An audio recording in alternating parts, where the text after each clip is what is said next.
بیٹی پر جب سسرال میں ظلم ہو نا، بیٹی پر سسرال میں ظلم ہو، ایک حد تک برداشت کرو.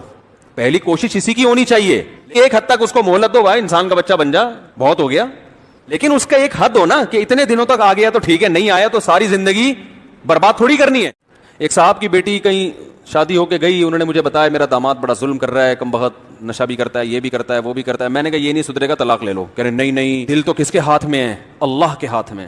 اللہ چاہے گا تو اس کے دل کو سدھار دے گا.